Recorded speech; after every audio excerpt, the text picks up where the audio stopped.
என் பிள்ளையே, உன் மனசு சரியாக இல்லாமல் தனியாகிவிட்டேன் என்ற உணர்வு உனக்கு மன அழுத்தம் கொடுக்கிறது.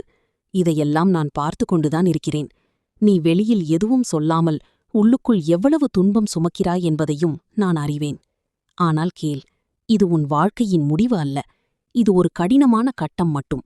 இரவு எவ்வளவு இருட்டாக இருந்தாலும் விடியல் வராமல் போகாது. அதுபோலவே உன் வாழ்க்கையிலும் ஒளி வரும் நாள் நிச்சயம் வருகிறது. நீ இப்போது தனியாக இருக்கிறேன் என்று நினைக்கிறாய். ஆனால் நான் உன் பக்கத்திலேயே இருக்கிறேன்.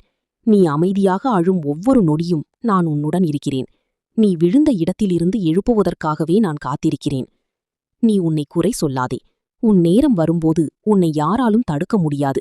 அதற்காக நீ இப்போவே மனதை உடைக்க வேண்டாம். ஒரு சிறிய நம்பிக்கையை பிடித்துக்கொள். ஒரு சிறிய முயற்சியை தொடங்கு. நீ ஒரு படி எடுத்தால் நான் 10 படி உன்னை முன்னேற்றுவேன். இந்த துன்பம் உன்னை உடைக்க வரவில்லை, உன்னை பலமாக்க வருது. நாளை நீ திரும்பி பார்த்தால் இந்த கஷ்டம்தான் என்னை இவ்வளவு வலிமையானவனாக மாற்றியது என்று சொல்வாய். அதனால் பயப்படாதே என் பிள்ளையே. தனிமை என்பது உண்மை இல்லை, அது ஒரு உணர்வு மட்டும். நான் உன்னுடன் இருக்கிறேன் எப்போதும். தைரியமாக இரு, முன்னேறு. உன் வாழ்க்கை மாறப்போகிறது.